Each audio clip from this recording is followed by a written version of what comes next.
میرے پیارے آقا علیہ الصلوۃ و تسلیم کے پیارے دیوانوں، اللہ سے ڈرنے کا مطلب یہ ہے اس کی نافرمانی سے بچو اور اس کی فرما برداری کرو۔ ہم اللہ سے ویسے نہیں ڈر پا رہے ہیں، اسی لیے ہمارے سماج کے اندر کبھی لوگ جوا بھی کھیلتے ہیں، انہیں معلوم ہے کہ جوا کھیلنے سے اللہ نے منع کیا ہے۔ قرآن کہتا ہے یا ایھا الذین آمنوا انما الخمر والمیسر والانصاب والازلام رجس من عمل الشیطان فاجتنبوہ لعلکم تفلحون۔ اللہ پاک فرماتا ہے اے ایمان والو، شراب سے بچو، جوے سے بچو، پانسے سے بچو، بت پرستی سے بچو، اور اس سے بچو کیونکہ یہ شیطانی کام ہے۔ اللہ فرماتا ہے یہ شیطانی کام ہے، فاجتنبوہ، یہ اس سے اجتناب کرو، من عمل الشیطان، یہ شیطانی کاموں میں سے ہے۔ اگر تم اس سے بچو گے تو کیا ہوگا؟ اللہ تمہیں کامیابی عطا فرمائے گا۔ اب ہم اللہ سے ویسے نہیں ڈر رہے ہیں۔ آج مسلمان کبھی تاش کے پتے کی شکل میں، کبھی جو ہے وہ 3 پتی موبائل، اب تو موبائل میں جوا آ گیا ہے، اور پھر گیمز الگ الگ ہے۔ بلکہ ہمیں تو لوگوں نے بتایا، جو لوگ گیم کے بارے میں معلومات جانتے ہیں، کچھ گیم ایسے ہیں کہ اس کے اندر شرکیہ فنکشن موجود ہے کہ بعض ہفتہ معاذ اللہ اس پر علماء نے یہ بات بیان کی کہ ہو سکتا ہے کہ اس کو فالو کرنے والا کفر اور شرک تک جا سکتا ہے۔ ایسے ایسے گیم آ گئے ہیں، ایسے ایسے جوئے آ گئے ہیں۔ اب پہلے تو جوا کھیلنے کے لیے 4-6 لوگ کو ایک ساتھ بیٹھنا پڑتا تھا، اب ایسا ہے کہ تو اپنی آفس میں، تو اپنے اسکول میں، وہ اپنے بس میں، وہ اپنی کار میں، اور سب دوست ایک ساتھ مل کر کے لگے رہتے۔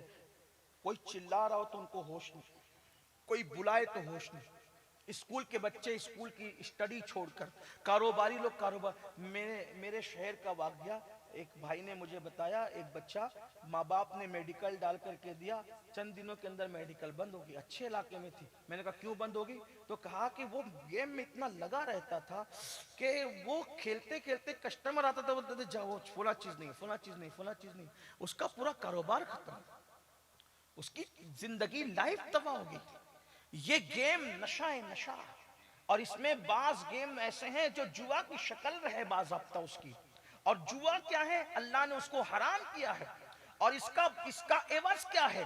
حجت الاسلام امام غزالی فرماتے ہیں کہ جو جوا کھیلے گا، جوا جب وہ قیامت کے دن اٹھے گا تو اس کا ہاتھ سور کے خون میں رنگا ہوا ہوگا۔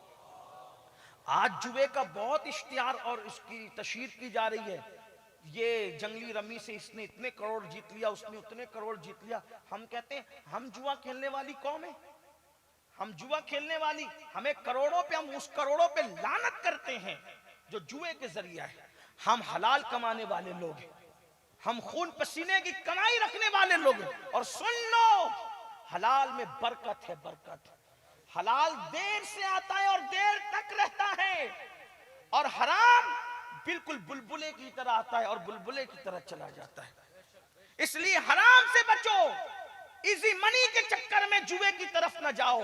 اور پھر کتنا بڑا اللہ اکبر تباہی کا پیش خیمہ کہ جوا ایک بار کوئی جیت لے تو جہنم، جیت لے تو جہنم، اور ہار دے تو دنیا بھی اس کی جہنم بن جائے۔ ہارے تو تباہی، جیتے تو تباہی۔ اس لیے محنت کرو، تجارت کرو، اللہ نے تجارت میں برکت دی ہے، حرام میں برکت نہیں ہے۔ یہ جو سود ہے، یہ جو جوا ہے، یہ شراب کے دھندے ہیں، حرام دھندے ہیں، جھوٹ بول کر کے کمانا ہے۔ اللہ کے رسول علیہ السلام نے تو یہاں تک فرمایا جہنم میں ایک طبقہ ہے، طبقہ، اس جہنم کے طبقے کا حال یہ ہے کہ جہنم بھی ایک دن میں جہنم کے اس طبقے سے 5 بار پناہ مانگتا ہے، اور اس میں پہاڑ بھی اگر ڈال دیے جائیں تو پہاڑ بھی پگھل جائے، اس کی تپش اور حرارت کا یہ عالم ہے۔ تو صحابہ کرام نے پوچھا آقا اس میں کون ڈالا جائے گا جس میں جو ہے وہ پہاڑ بھی پگھل جائیں اور ایک دن میں 5 مرتبہ جہنم بھی اس سے پناہ مانگتا ہے؟ تو میرے آقا نے فرمایا 2 لوگ اس میں ڈالے جائیں گے، ایک وہ بندہ جو نماز کو ترک کرتا ہے، اور ایک وہ بندہ جو حرام لقمہ کھاتا ہے۔ حرام لقمہ کھانے والا جہنم کے اس حصے میں ڈالا جائے گا جس میں پہاڑ بھی پگھل جائیں۔ ہے ہمت، اللہ کا عذاب برداشت کرنے کی ہمت ہے، اللہ کا عذاب برداشت کرنے کی طاقت ہے؟